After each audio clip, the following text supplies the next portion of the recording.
So, welcome for the second part of this four-part lecture series on the dark nights of the soul, where we explore some spiritual guidance from undoubtedly the greatest Spanish mystic, Saint John of the Cross. This second part has the title, The Active Night of the Senses.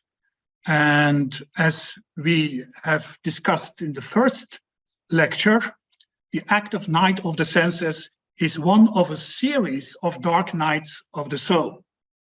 The term dark night of the soul is a very popular term these days, more popular than in the day and age of St. John of the Cross, because he invented the term. But I think you all agree that this term, the dark night of the soul, is used quite casually and broadly in different instances.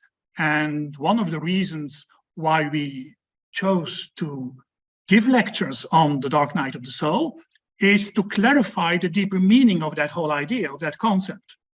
Because we very frequently see that the dark night of the soul is, for example, also used to denote any difficult period one may have in one's life, or on the spiritual path if one chooses to follow a spiritual path. It is often also conflated with a depression or a general world weariness. I think by now, if you remember the main ideas discussed in the first lecture, that the concept of a dark night of a soul is much more encompassing than we usually think. And we also discovered that in the writings of St. John, there are multiple dark nights. And today we will focus on the first dark night, which is called the active night of the senses. So let's see what's on the agenda for this lecture. I think it's wise to recapitulate briefly the main stages on the journey to divine union that St. John in his teachings gives to us. I think it's good to summarize the main ideas there, which we explored last time. And then we go to the dark night of the senses itself. Why do we call this a night is, I think, important to give attention to. And subsequently, we will discuss the reason for this dark night of the senses, and especially its active phase, because the passive phase of that night will be explored next month. Why do we need to pass through this night? And we will conclude with some practical suggestions that John gives us in his works on how to enter that active night of the senses. So that's more or less the structure for today's lecture. Let's start with giving that brief overview of how the mystical path is described, depicted by St. John of the Cross. Obviously, he is well situated within the broad Christian mystical tradition. He cannot be understood isolated from that specific Christian mystical context. So he builds upon the general ideas that were already centuries taught and practiced with regard to the Christian mystical path. And one of these main ideas is that the path is described in three main phases.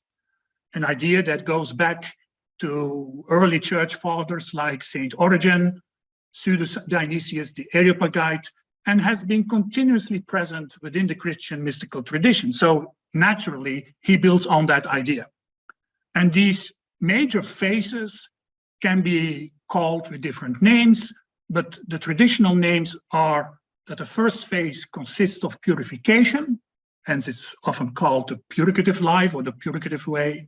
The second phase, illumination, because due to the purification, especially of the lower part of the soul, one gets more enlightened about the truth of things, and one gets also the possibility to experience the world creation in the light, hence illumination, of God.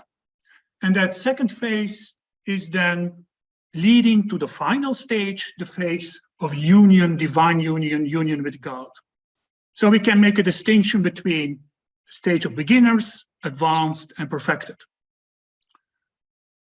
picturing this as a kind of path on a staircase, on a path on a mountain, the image that St. John himself obviously uses, is a helpful image, but I want to point out that there is also a danger in this image, like in this PowerPoint slide. It can give the impression that the spiritual path, and not only within the Christian tradition, but I think that's a universal issue, one can get the impression that it's a quite monocausal, linear, chronological path, where one thing leads more or less to the other, and that the previous stage is then subsequently disregarded, not valuable anymore.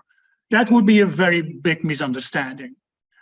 In all honesty, even if we stick to the image of a staircase, that would not completely fit the image, because if the previous stage of purification, for example, would be no longer useful when one reaches the stage of illumination, then obviously the whole staircase would fall apart. So even the image can already make you aware that any stage is still to be continued on the previous stages and already announces stages to come.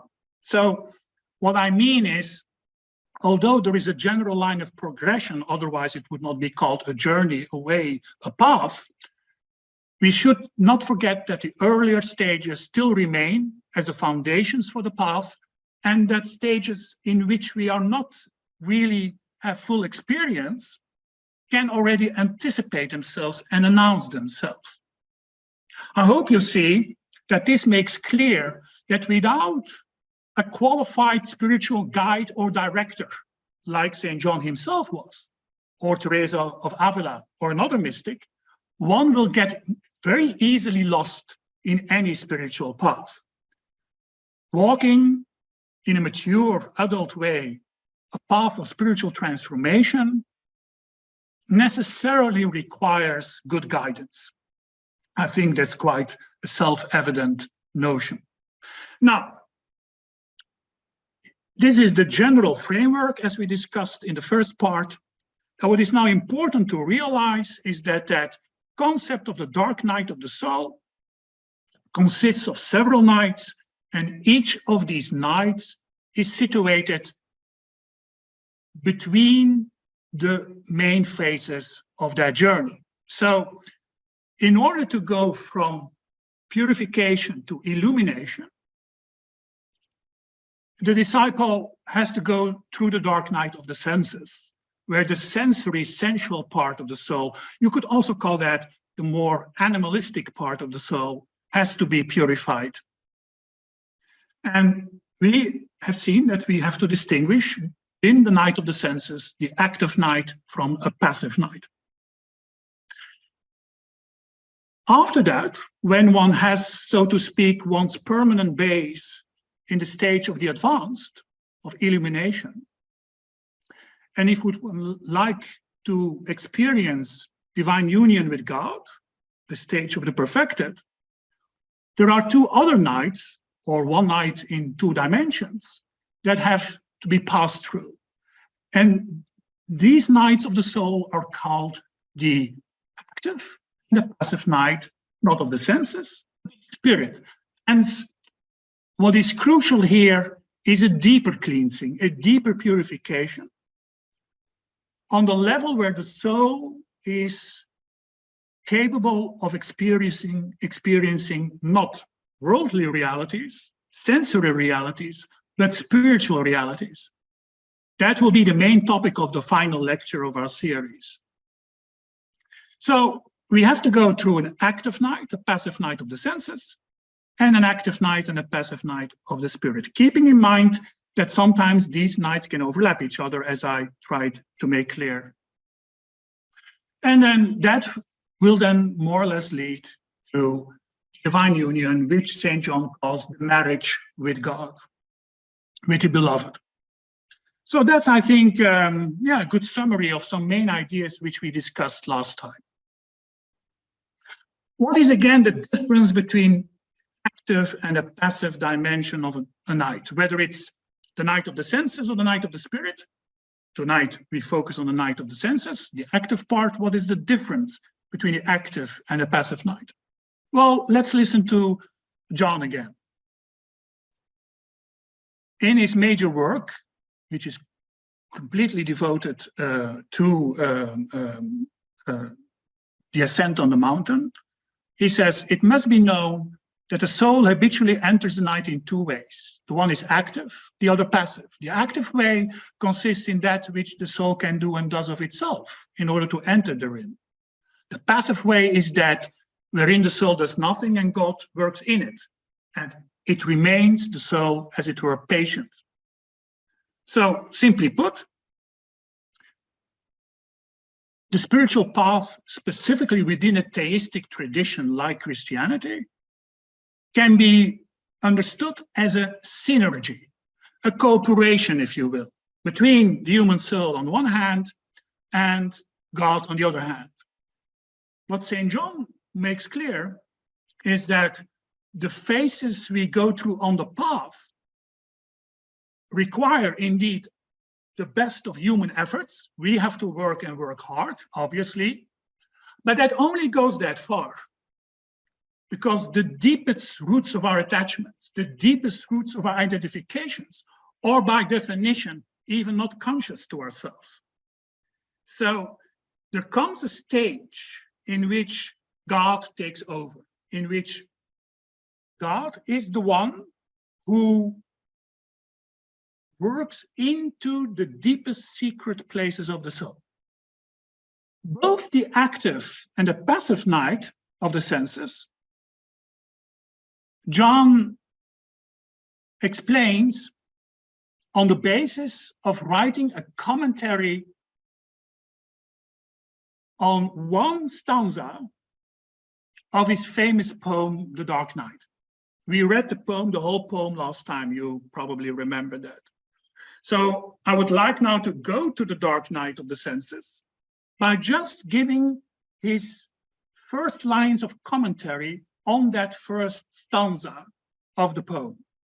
On a dark night, fired with love's urgent longings, the sheer grace, I went out unseen, my house now all stilled. And what does St. John say about these first rules of these first lines of the poem? In this first stanza, the soul sings of its good luck and the grace. Here you see already that God's influence is present from the beginning. In this first stanza, the soul sings of its good luck and the grace it had in departing from its inordinate sensory appetites and imperfections. The soul desires to declare that it departed on a dark night, attracted by God and enkindled with love for him alone. This dark night is a privation and purgation of all its sensible appetites for the external things of the world, the delights of the flesh and the gratifications of the will. So what he tries to convey is, when the journey begins, attracted by the ideal of divine union, the first privation and purgation, both actively and passively, he discusses them now together, consists of a privation, purgation of all the sensible appetites. I will explain the word appetite later on in the lecture, but you can understand this as all worldly desires.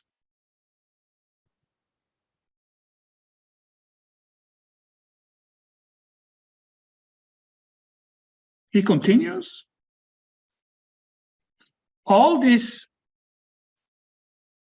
deprivation, you could also call this emptying, is wrought in the purgation of the senses, for which cause the soul says that it went forth while its house was still at rest, which house is its sensual part, the appetites being at rest and asleep in it, as it is to them. For one is not freed from the sufferings and anguish of the secret places of the appetites until they are tempered and put to sleep. Do you here see, it's not only beautiful, but it's also incredibly accurate, how he explains his own poem, that the house that is stilled is exactly that part of the soul which is normally completely filled with noises and rumors and whatever impressions that are the result of sensory attachments. And because that sensory part becomes stilled as a result of our own active efforts, but also because, look at the language he uses, they are put to sleep. That's the influence of the passive night. That house gets finally a place of rest. Our psyche becomes still. And it is exactly this stillness which allows the soul, metaphorically as it were, to escape from its imprisonment. Why do we call this a night? This specific night of the senses. It tells us we are using the expression night, symbolically, to signify a deprival of the gratification of the soul's appetites in all things. Just as night is nothing but the privation of light, and consequently of all objects visible by means of the light, darkness and emptiness then for the faculty of sight, the mortification of the appetites can be called a night for the soul. To deprive oneself, because we're still here in the active night and not the passive night, to deprive oneself of the gratification of the appetites in all things is thus like living in darkness and void. How could we understand this? Well, I think it's quite easy to understand with the analogy he makes. The ordinary night which we experience when the sun sets, and especially when there is no moon or hardly any stars, is obviously the absence of light. It's the period of the 24 hours in a day that we go to sleep, when all sensory activity has to sleep, if all goes well. Now, if one gets into the dark night of the senses, first actively and then subsequently passively, then the word night is very appropriate, because let's look how we live. What do we actually call our active day consciousness? Or more simply put, when are the lights on in our consciousness? Well, for the outer man, which is the man who is not yet spiritually transformed, which means our ordinary human condition, daylight, day consciousness, what we call wake consciousness, is almost always fully the result of sensory impressions. Almost everything we experience is the consequence, is the effect of sensory impressions and all the thoughts, desires, and emotions that are attached to it. That goes even so far that if we would be deprived literally of sensory impressions, like in an isolation tank, for example, we would probably fall asleep. So there is a very strong connection for the outer man, for our personality, between bodily sensory impressions and what we call wake consciousness. Now, obviously, from a spiritual perspective, one may doubt whether that state of so-called wakefulness, which is only wakeful when we are identifying and reacting to sensory impressions. Now, from a spiritual perspective, it's doubtful whether you can call that really a state of wakefulness. A teacher like Gurdjieff, but in that he's situated in a long tradition of sages, obviously, would say, no, what you call wakefulness is clearly a state of sleep. You're drunk, you're asleep, you're not really awake. Yeah, that may be true from a spiritual perspective, where the night becomes day and day becomes night, obviously. But as long as we do not know the reality of our human condition, being awake means responding and identifying with all sensory impressions. So obviously, the moment we realize how captivated we are and how identified we are with sensory impressions,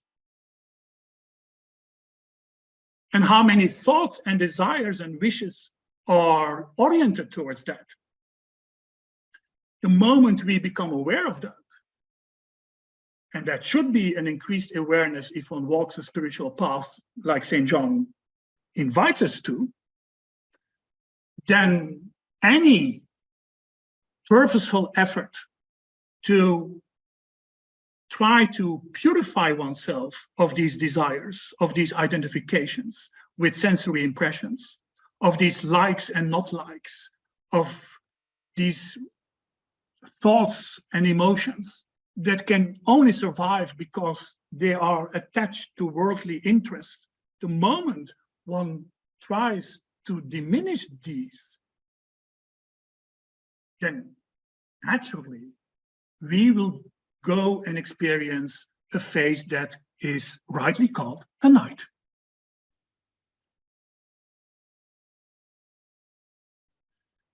It's crucial in order to have a good understanding of this process. And again, we're focusing mainly on the active night,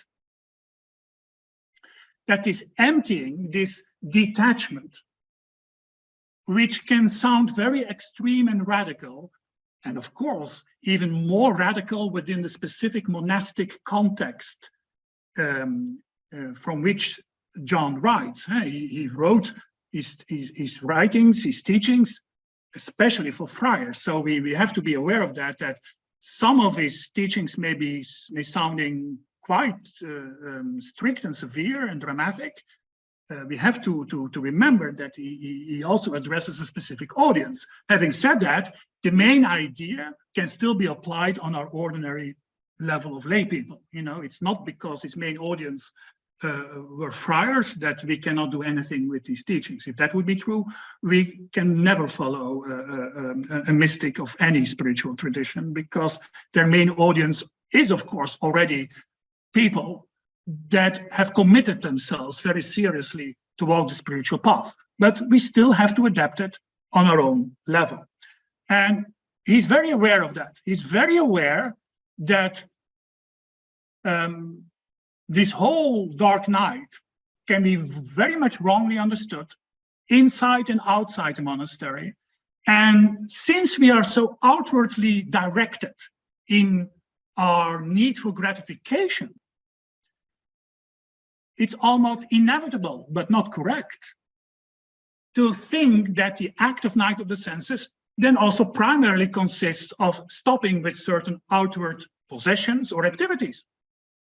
In other words, the whole practice becomes and remains an outward practice, while the idea should be that it should be an inner practice, regardless of the outer circumstances in which one happens to live. The way he makes that clear is as follows. He tells us, we call this nakedness a night for the soul.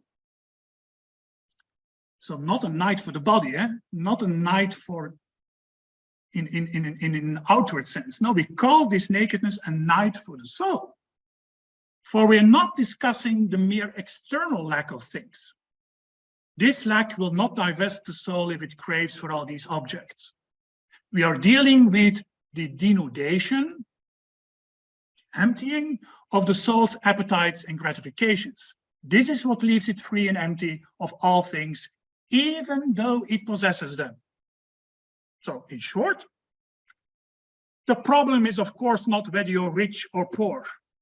Some people may be as much attached to their ideal of poverty than someone else to their fact that they have 5 cars. The problem is also not so much whether someone happens to have political power, economical power, or not. The problem is not the worldly things themselves, but our desire for them, our appetite for them. And the need, that's important, that these objects gratify us, give us a sense of well-being. As he very correctly points out, the things themselves are not problematic, even when we possess them. Why? Well, very clearly, and it's quite self-evident, I would say, but important to keep that in mind, since the things of the world cannot enter the soul. They are not in themselves an encumbrance or harm to it. Rather, it is the will and appetite dwelling within, So we could say our desire to identify with them, that causes the damage when set on these things. A word on that term appetite. Also in previous quotes, he uses that a lot. It's maybe helpful to understand appetite in two ways. John distinguishes between natural appetites and what he calls voluntary appetites. What does he mean with that? A natural appetite is easy to get. I'm thirsty, so I want to drink. I'm sleepy, my body needs sleep, I want to sleep. I'm hungry, I want to eat. You know, I want to feel safe, so I need a house. I need social contact, I need friends, so I visit friends. These are all natural appetites, and John makes clear they are not problematic for moral or spiritual reasons at all, because they are naturally given. We are born with that. We are social animals, you know, so we better live up being a good social animal. Nothing wrong with that. Unless they replace the original meaning. We can still habitually indulge, we would now say, become addicted to a natural appetite. Some people don't eat because they simply enjoy the quality of the food and because it's healthy, but because they have an underlying serious problem that makes them continuously eat and addicted to it. The latter, I think that should not need much explanation, is really the problem at hand, not the fact that one is hungry and enjoys food while eating it. If after 2 hours you have eaten, you're still remembering how pleasant and excellent that food is, which makes you cook again the same meal and to eat it again, then John would say that's an unhealthy appetite. So the unhealthy appetites could be an unnatural, inordinate is the term he used, dwelling, indulging of these natural appetites. The other unhealthy appetites is what he calls the voluntary appetites. These are appetites that we are normally not really born with.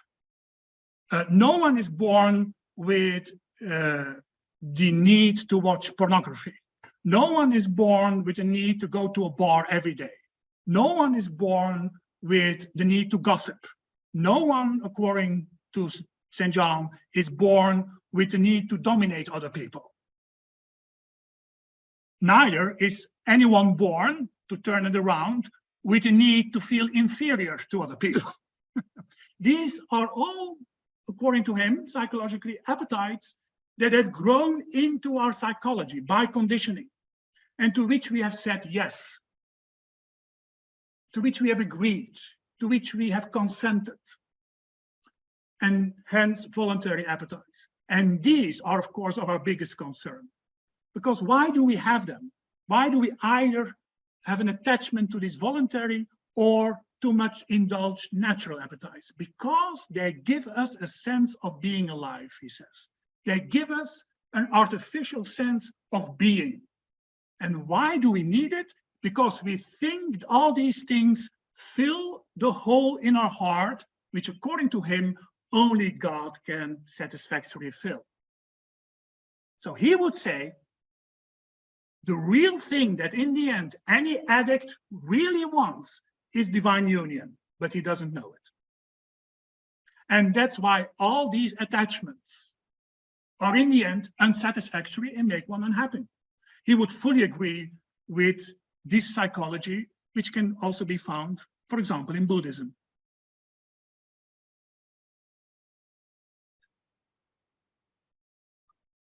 Why is that important? Because it makes us aware that the active night of the senses, which requires all our effort, is a practice that has to go from the inside to the outside and not so much from the outside to the inside. Hence he says, and that's quite a critical remark, specifically within a monastic context, I would say, one must greatly lament the ignorance of certain people. So we must also be thinking to certain clerical authorities or even fellow friars.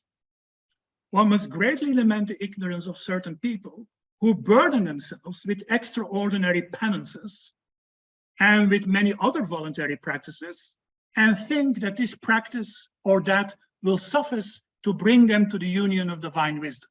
Why do we then need dark night of the senses? Well, I think I already hinted at it, but John gives a lot of attention in explaining to the reader why there is a valid reason to go through that dark night of the senses actively and later on passively. He tells us the reason for which it is necessary for the soul in order to attain to divine union with God, to pass through this dark night, is because all of a person's attachment to creatures are pure darkness in God's sight.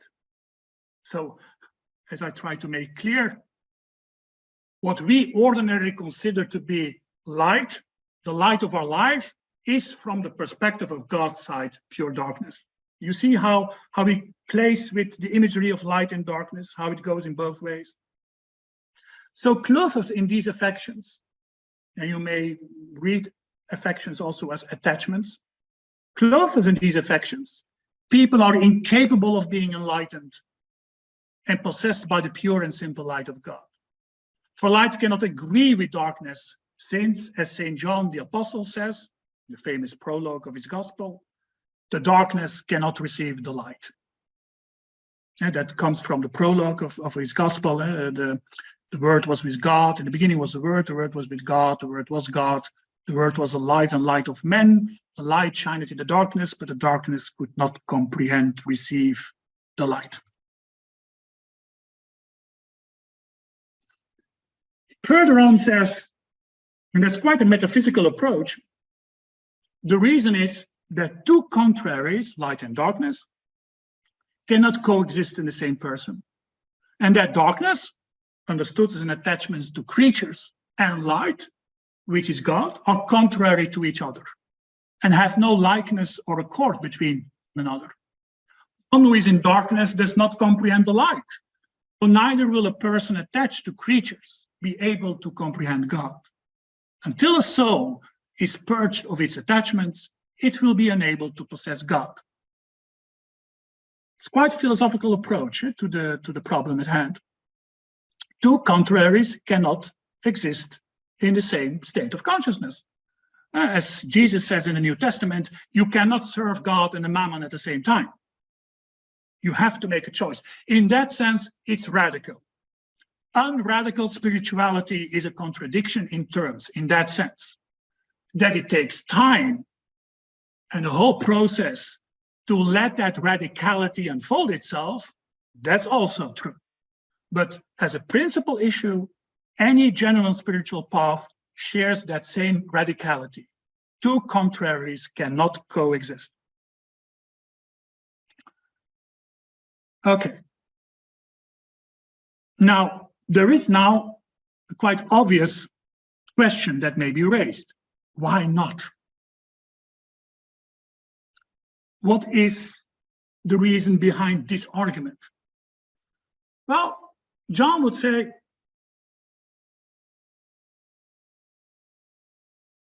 if we want to define God in its most philosophical, metaphysical way, then we would call it pure being or beingness. Now, obviously, everything that exists is, but it does not exist in itself and by its own right.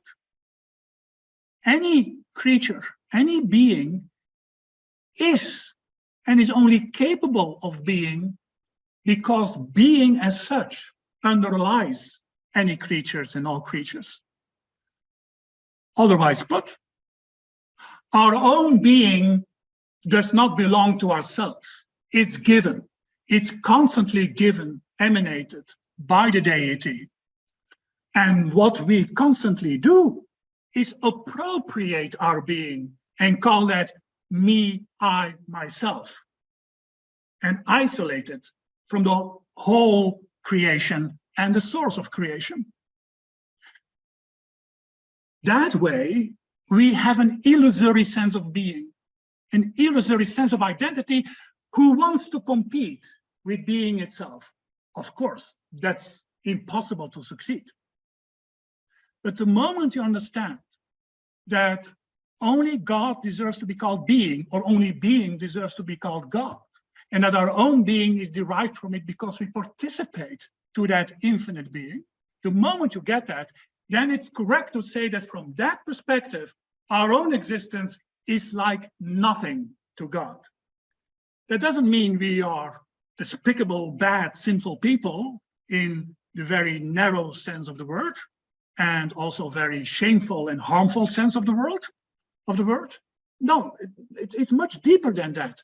There is not even someone who can be considered sinful in the first place, because our ultimate identity can never be reduced to our personal illusory sense of self. So there is indeed a distinction between the darkness of that illusory identity and the light of being of the divine, and the twain can never meet. That's even literally true. The moment light shines in a dark room, you don't have darkness and light, you only have light, because darkness is the emptying. Light is the absence of darkness. But that's, of course, not our normal human way of living. Again, our normal way of living is that we think we are the center of the universe, that we have control over our lives in every detail, and that our sense of me is a genuine sense of self. That's how we live. We may fool ourselves, we live differently, but I advise you to look at the end of the day, what's the center of your attention, and probably it will be ourselves and all what we consider the extinctions of ourselves, including the spirituality we practice on behalf of ourselves. That sounds like a pessimistic view on humanity, but I think it's a very realistic and sobering one, without which we will never realize how to get out of it. At least that's what he would try to tell us. So from our normal sense of being, we don't think we live in darkness. No, again, we think we are wide awake. And who are you to tell me that I'm ignorant? It's like in the myth of the cave of Plato. The ones who are imprisoned in the cave of Plato are not even aware they're in a cave, are not even aware they're chasing shadows. That's our human condition. And that's what we call light. And the true light, we simply ignore its existence. Blatant atheism, materialism, that's darkness. Well, in reality, it's reversed. The true light is God's light, and our artificial light is darkness. Hence, the moment we try to denude ourselves of that illusory sense of self, which is the result of identifications and attachments, we go from that artificial light to a darkness for that illusory self, which may be ultimately light, but that's not how we experience it. We experience it as a darkness, but at least it's a genuine darkness.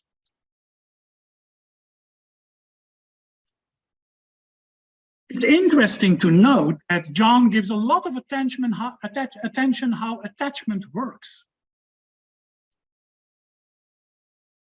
He says, an attachment which the soul has for creatures renders the soul like to these creatures.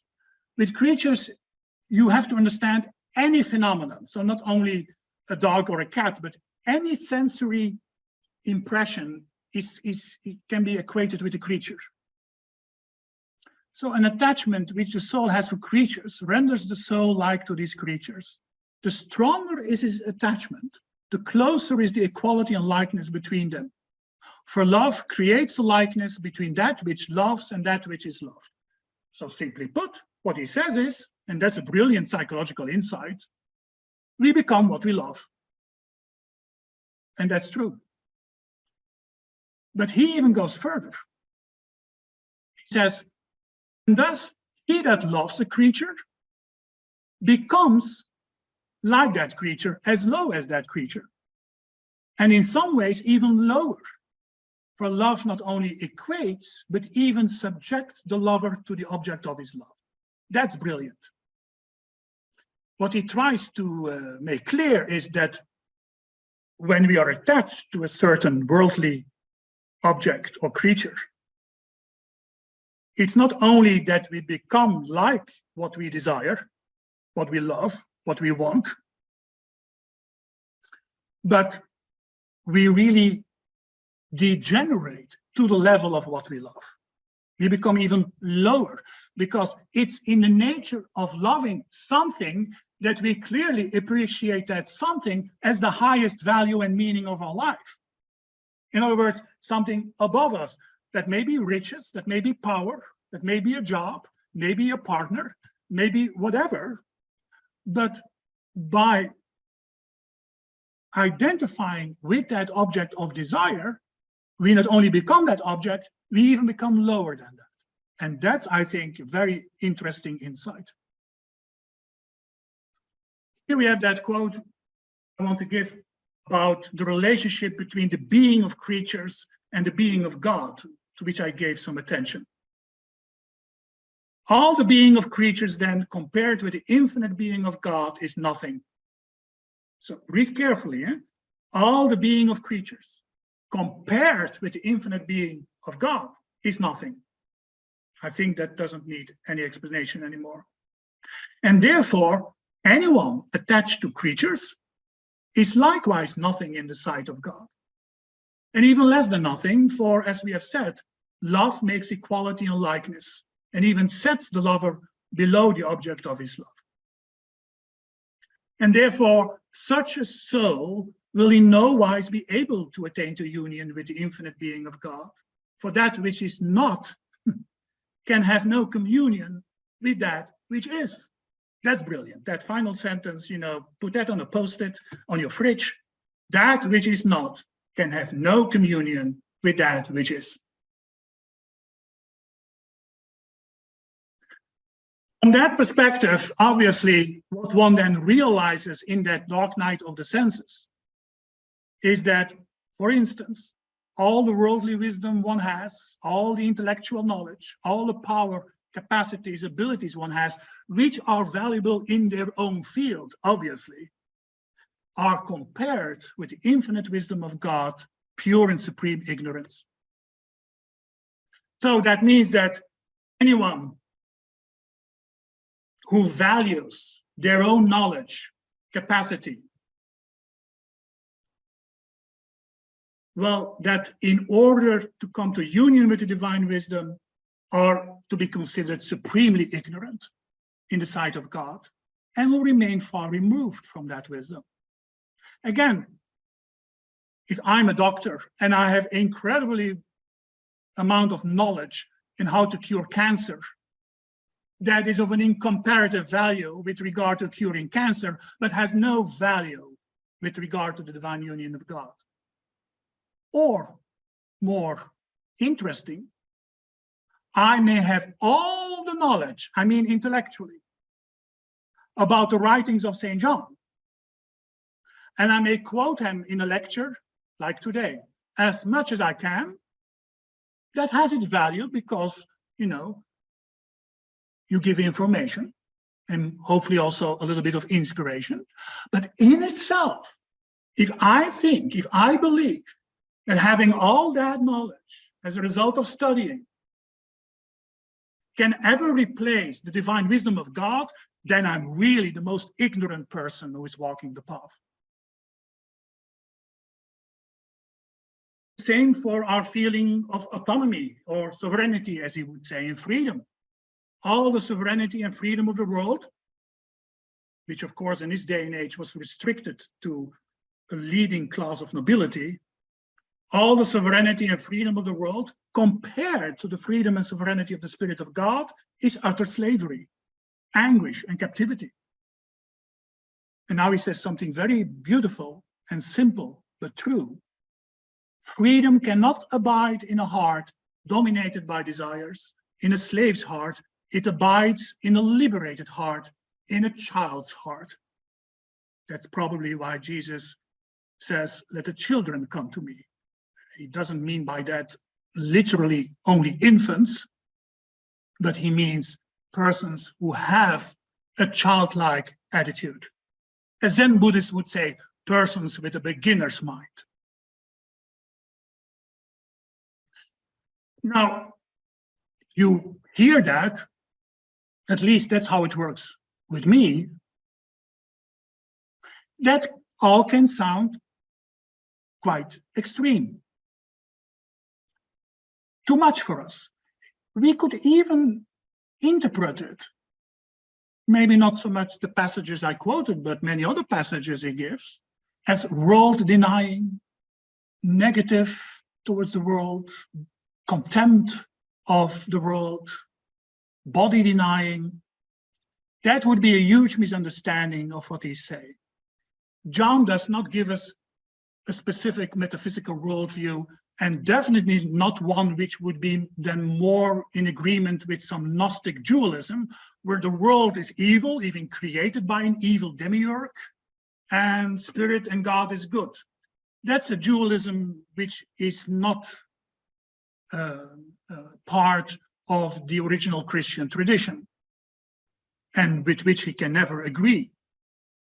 He doesn't want to teach us spirit is good, body is bad, nature is bad, heaven, the divine is good. No.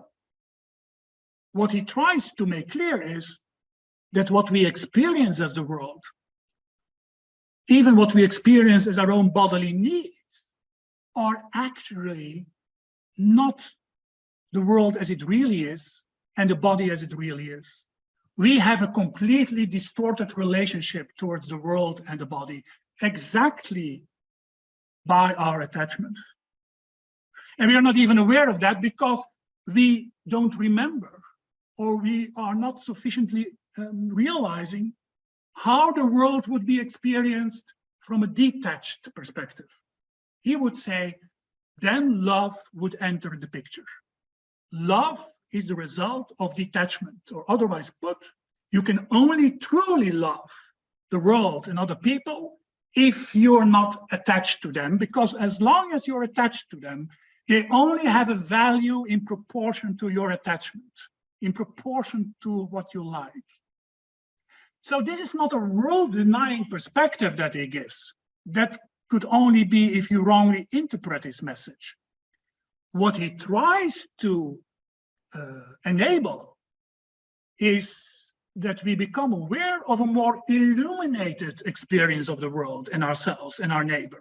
Hence the stage of illumination that follows the purification. He wants to make clear that in order to experience the world as a divine creation and all the beings in it, we have to stop objectifying and desiring them to our own likes and dislikes. The way he puts it is as follows.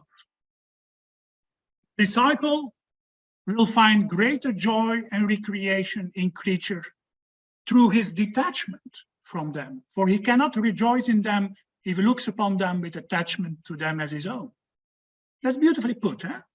How could you genuinely enjoy the world, or even the food you're eating, to make it very concrete, if you're so much attached that that's constantly the center of your attention?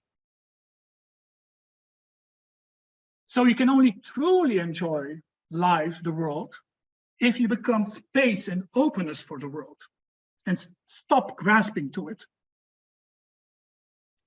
He calls attachment an anxiety that, like a bond, ties the spirit down to the earth and allows it no enlargement of heart. So when one goes through the active dark night, one will acquire in his detachment from things what he calls a clear conception of them. It's exactly when we no longer objectify reality, make them into an object of our likes and dislikes, that the phenomena of the world are no longer worldly objects, but phenomena that unveil a deeper reality, we then finally experience the world in the light, in the sight of how God experiences it. Then we have a clear conception, so that we can well understand the truths related to them, both naturally and supernaturally. We will therefore enjoy them after a very different fashion from that of one who is attached to them. I think this is a very important quote, because this may correct an almost automatical bias one may have when being confronted with these earlier quite austere statements he made. Now we know that these are not that austere as we believe them to be. They're essential in order to truly experience a greater freedom, a greater truth, and a greater joy, which in the end, of course, can only exist in union with God. So how can this be pessimistic, negative? Not at all. Is it hard? Yes. Is it radical? Yes, but it's not negative. How can we now enter this active night of the senses? He gives us some practical tips. So we're now slowly going to the end of the lecture. You can read it more in detail in the handout. I will focus on a few things he says here. He says, oh, one thing I can advise you is the following. The person who wants to go to the active night, through the active night of the senses, let him have an habitual desire to imitate Christ in everything that he does, conforming himself to his life, upon which life he must meditate, so that he may know how to imitate it and to behave in all things as Christ would behave. Now, that's a long sentence to just practically apply on a daily basis. When you have to make important decisions, when you meet people, you simply ask the question, before you immediately react to anything that happens, what would Christ do? You know, if you would be a Buddhist, you would ask yourself, what would the Buddha do? It's very simple, but I can assure you, when you try to practice it, half of the time you will forget it, and the other half of the time you don't do it. So it needs a lot of time to get used to this very seemingly simple instruction, because it's quite demanding. And that's why he says the instruction is not to succeed or to think that you can manage in doing that successfully. The instruction is, again, on an inner level, not only on an outward level. On an inner level, that you develop the habitual desire, so inclination to imitate Christ. Now, of course, that requires a lot of our own efforts. We are in the active phase of the night, obviously. That's not given to us. And that means that we have to study the life of Christ. Obviously, following a Christian path cannot do without. So by what monastics call the Lectio Divina, the spiritual divine reading of sacred scripture on a daily basis, in addition with prayer and meditation on the major happenings in Christ's life and in his parables and on the Sermon on the Mount, his instructions, on meditating on these pivotal episodes in Christ's life, his crucial teachings, they become part of our psyche. They become part of instructions we can live by. So that's why he says we need to meditate on Christ's life, but only in order to know how to imitate him. You see that requires both study and practice. Secondly, he says, in order that he may be able to do this well, every pleasure that presents itself to the senses, which will naturally happen, if it be not purely for the honor and glory of God, must be renounced and completely rejected for the love of Jesus Christ, who in this life had no other pleasure, neither desired any than to do the will of his Father, which he called his meat and food. That's a crucial statement of Christ, where he says in the Gospel of John, my only meat and food is that I do the will of my Father. Well, that's what we should then do too. Practically, that means when you feel a desire coming up, for example, very small example, instead 1 cup of coffee or a second cup of coffee, you automatically want your 3rd and 4th cup of coffee. Just ask yourself, is this in any way furthering the honor and glory of God? If the answer is no, you say no to that specific desire. It's as practical as it can be. Again, you will notice, I talk from first-hand experience, that one forgets it even in applying this simple advice. Perhaps because it's so simple that we forget it. You can also think of another example, being talkative, for example, gossipy in the work environment. You can ask yourself, in what way is my desire to talk about others behind their back, which in the end is one way how we can reinforce our own illusory self-identity, talk badly about others gives us the feeling that we are better. Well, in what way do I have to do that? And am I free to say no to that automatic desire? It's automatic because you feel it coming up the moment other people start with gossiping. It's almost telling you to cooperate, to collaborate.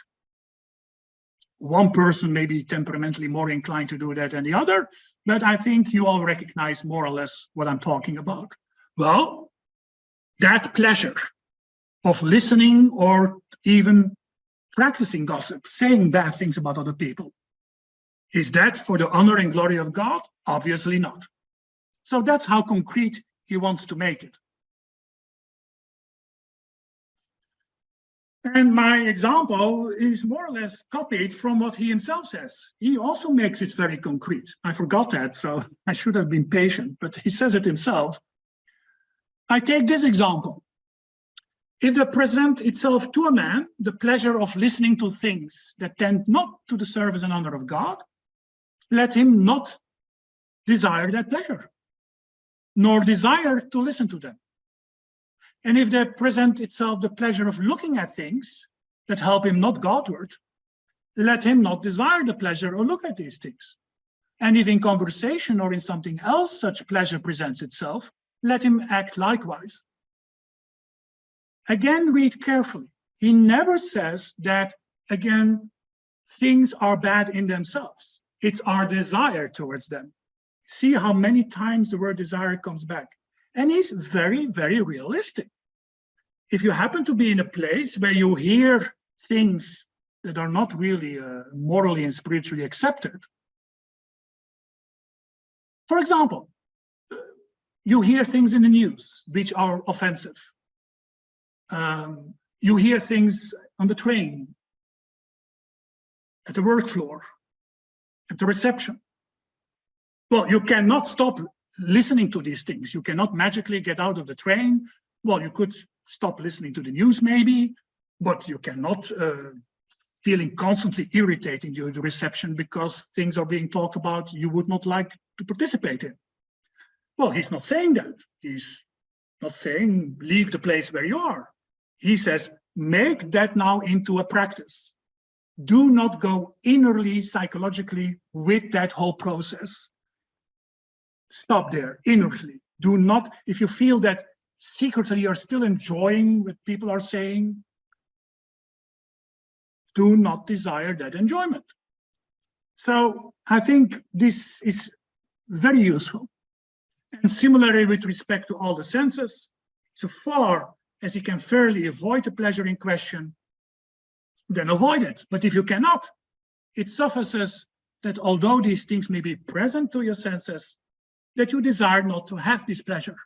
So even when you would feel pleasure, because that's almost automatically given, especially when this is a conditioning that was part of our psyche for many years, that doesn't magically disappear suddenly because we decided to change our lives, then yeah, accept that that gives bodily or other pleasure, but don't say yes to it, don't consent to it, don't jump into it, as it were. At the end of his work, he gives us seemingly quite extreme advice but read carefully and attentively very helpful advice. He tells us, endeavor to be inclined, always, not to the easiest, but to the most difficult, not to the most delightful, but to the most distasteful, not to the most gratifying, but to the less pleasant, not to what means rest for you, but to hard work, not to be consoling, but to the unconsoling, not to the most, but to the least, not to the highest and most precious, but to the lowest and most despised, not to wanting something, but to wanting nothing. Now, I think you will agree with me, if this would be your grocery list, you would not buy much. And you would probably say, who has written this? This is impossible. I cannot do this. That's why I needed so much time to contextualize his explanation of the dark night of the senses. It's not incidentally that he gives this advice at the end of the book where he describes the active night of the senses. He doesn't begin with this.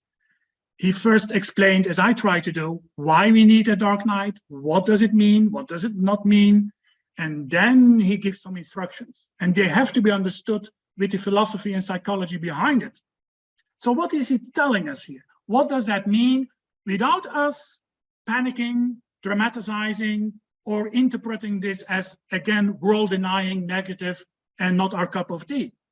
Because we can rest assured, if we read this and there is immediately a lot of resistance in us to apply this, we can be sure that something has touched us importantly. Because that means that something in us is awakened by this statement, who really doesn't want to do this. And that's exactly the one who thinks he has control over his life, who thinks he can survive the dark night of the senses. So the more resistance we feel when reading this, the more sure we can be that it's true, because we are constantly living in a lie. Obviously, we must have the desire to walk a spiritual path. If you don't have the desire, you're never confronted with this set of instructions. That's a given. But even when you have the desire, these words may provoke a lot of resistance, especially when they're not read carefully. So what does that then mean? How can we translate that to our daily life? Well, what he tries to make clear is that ordinarily, normally, which is, if you look at it, really not that normal, we are automatically inclined to live by, let's call it a pleasure principle. We are naturally inclined, we really don't have to make any effort for that. We can call it a kind of law of gravity. Like a ball drops naturally when you drop it, our natural inclination is towards pleasure, to what is most convenient, to what is easiest. It's like when I was a child, you know, my mother always told me, first eat your Brussels sprouts, which I really disliked, and then you may have your ice cream. Of course, I first wanted to have ice cream and then the Brussels sprouts. First do your homework and then you may watch television. That's really what we do with good education, either ourselves or our children. What he is trying to tell us how to get from spiritual infancy to a more spiritual maturity. He's really telling us, well, try maybe for a week, just try it. Each time when you want to choose the easiest, the most delightful, the most gratifying, the most consoling, do the opposite. And again, not so much in order that we succeed in that, but in order to realize two things. And the first one is maybe more important than the second one. By doing this, we maybe for the first time in our lives experience in our bones how incredibly pleasure-centered we actually are. We may vaguely think that way, or we may project it on other people, but to really experience that that's our default way of living, that's something that we only realize if we consciously, purposely try to practice the opposite. Whether we succeed or not is even a side issue. The second reason why we have to do this is not only that it leads to self-knowledge and self-observation, so we stop deluding ourselves, but also because it invites us to find very small examples in daily life where we can actually practice this, instead of lingering in some abstract ideals which we probably cannot reach, especially not at the beginner stage. So let's take one example. And I give a fictitious example which we all may recognize to make it very concrete. Imagine that you are at your work and a colleague of you makes a hurtful remark, or maybe simply ignores you. For most of us, this can be a daily experience.